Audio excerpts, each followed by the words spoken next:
If you don't marry well, let's really talk about, if you marry well and you can take some time off, but I never married well and I step in poo all the time. So I always have to keep working.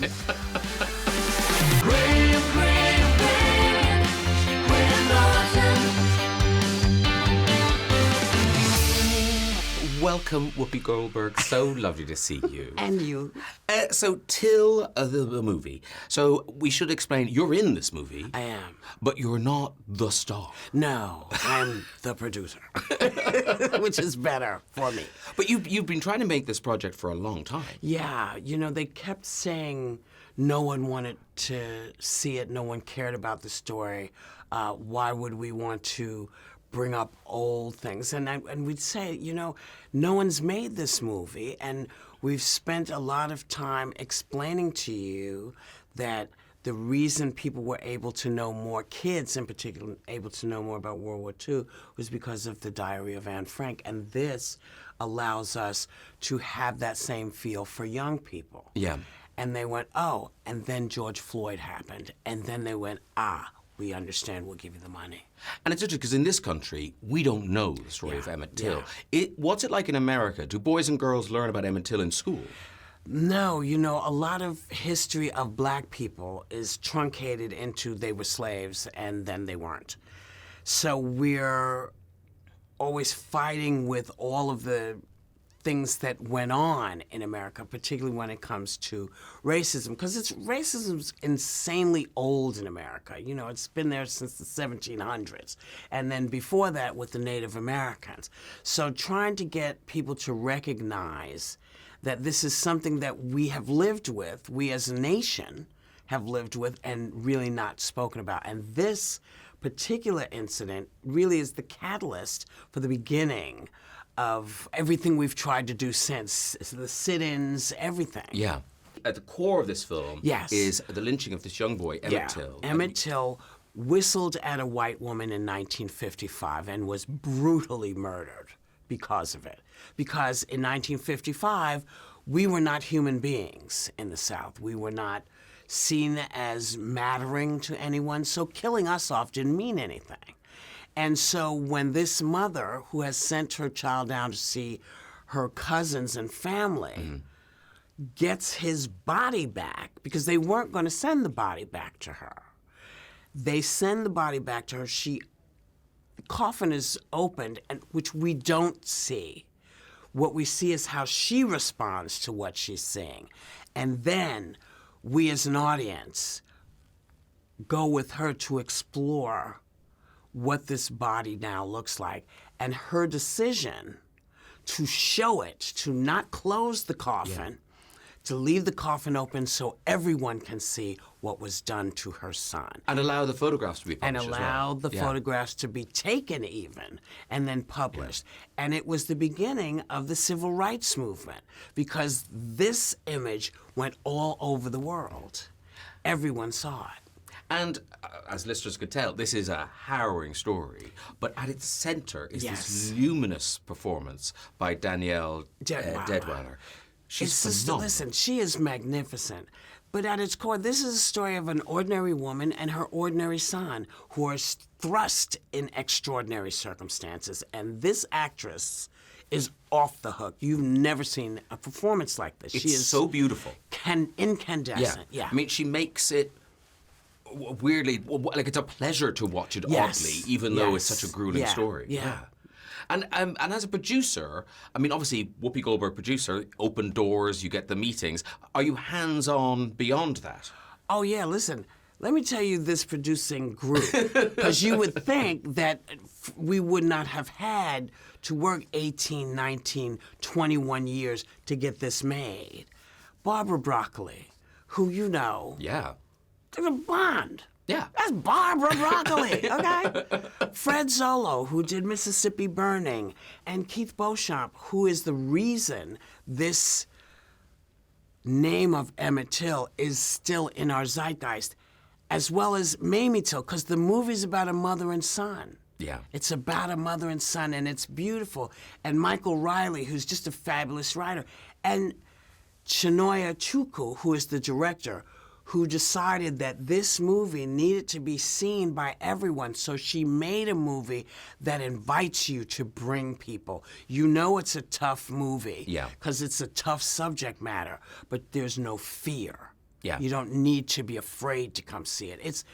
I have to say, this was the right time. I know it took us forever to get it made, but it feels like we made it at the right time.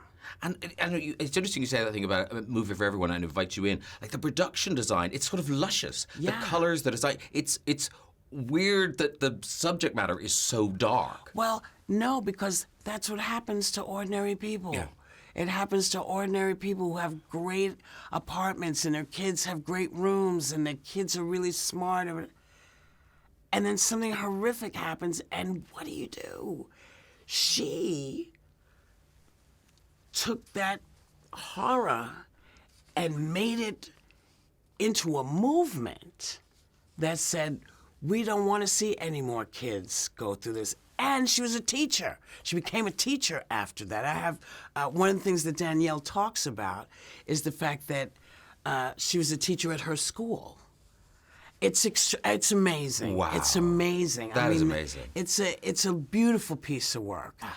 Now, let's talk about your performance. Was there a time when you were going to play Mamie? Have you been working on it? 1,000 years ago when we first started, I said, yes, I'm going to direct this, and I'm also going to play Mamie. And you had so much energy. I had energy. I was, I looked good. It was a whole thing. And then it began to take us a long time to get it done. And I thought, well, maybe it's me. Maybe they're afraid of a comic doing it. Maybe but it wasn't. It was just they didn't think that the movie needed to be retold or told at all. And then come to now, and when I saw it, I thought, no, I could not have done what she did. I could not. I could not have directed this the way Chenoya did. I'm where I'm supposed to be. And you played the grandmother. Yeah. Now, this is such a stupid question, but because you look so different in it, have you ever acted in a wig before, or do you always use your own hair? No, well, Sister Act, that wasn't me. Oh, yeah, of course. Yeah. Okay, Sister Act. Okay. But you're wearing a habit for that. We couldn't see your hair. This is true. This is true. I was I had been very, very sick for a while. And so I'm on steroids. What you're seeing is me on steroids. That's why I look. And eyebrows. I don't have them, as you can see. But it's the steroids and the eyebrows that literally changed my entire being. Yeah. Oh, wow. 'Cause you are transformed in it. Yeah. Yeah. Yeah. And does it kind of, because you do The View, you're busy with that all the time, you don't get to do as much acting. I think people would like to see you in movies more. I would like to do more, but if you don't marry well, let's really talk about, if you marry well and you can take some time up, but I never married well and I step in pool all the time. So I always have to keep working because, I have to do it. And I'm so happy to get a job. I just did something for Neil Gaiman, who I also love.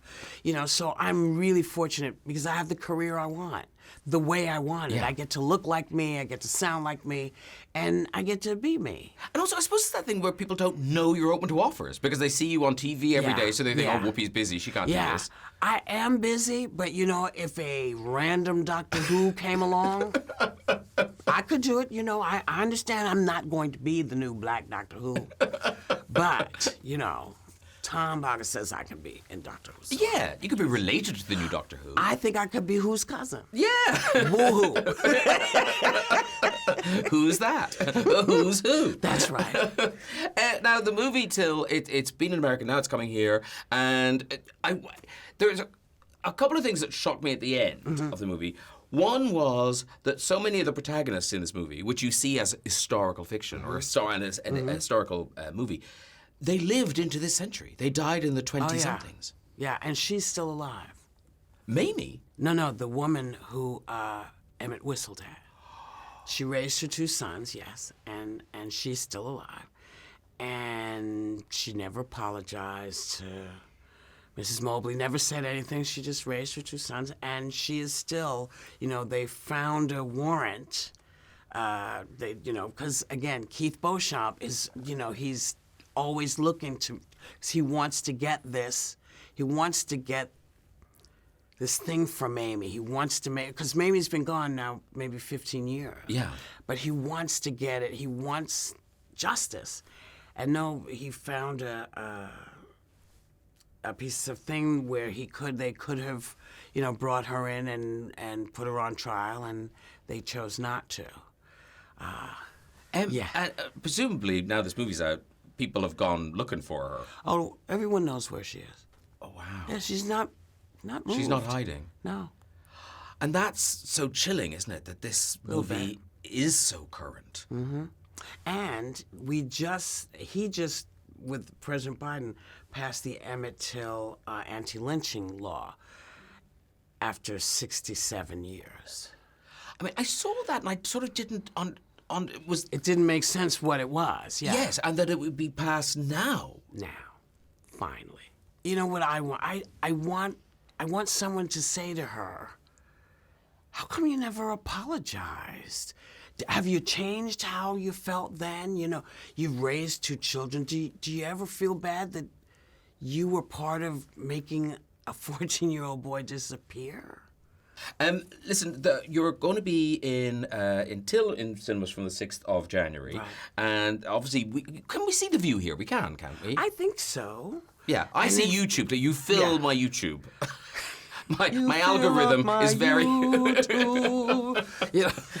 Because that's a live show, right? Most mornings it's live. Yes, it's live every day. Yeah. Oh, okay. Yeah. And so how nervous does it make you? Or do you just have to go, you know what? No, I'm on. Well, I don't get nervous. Everybody else gets nervous. I mean, everybody else is nervous. She's talking.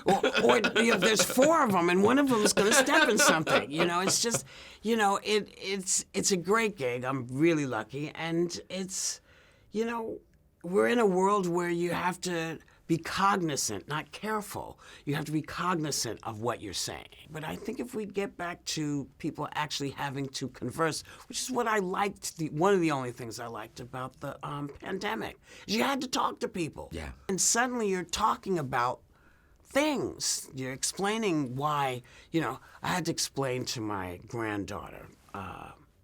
She said, what is this thing you always talk about with your mother on the phone? What's the issue? I said, well, when I grew up, there was one phone in the house, and the adults were the only people who could answer it. You were not allowed to answer the phone. We had none of this, I have my own phone, I could do what I want. No. If they said you could talk, they'd hand you the phone. If they did not want you talking to that person, you didn't get the phone. And there was no, why can't I have no, because your face would be over here. We didn't have any. And she said, really? I said, oh, yeah. I said, your grandmother, man. I said, you don't know the half of it. And do you remember we used to ring houses where they let the kids answer the phone? Yes. And you'd be like, oh, now I've got to talk to a child. Yes, now I have to talk to a kid. Never in my house, though. No, never in our house. No. Whoopi Goldberg, I could talk to you all day, but we must let you go. All right, Whoopi Goldberg stars in Till. It is released in UK cinemas on Friday, the 6th of January. It's a really important story, and I hope people will see it. Thank you so much for talking to us, Whoopi. Thank you. I love you. Aw. Did you get that?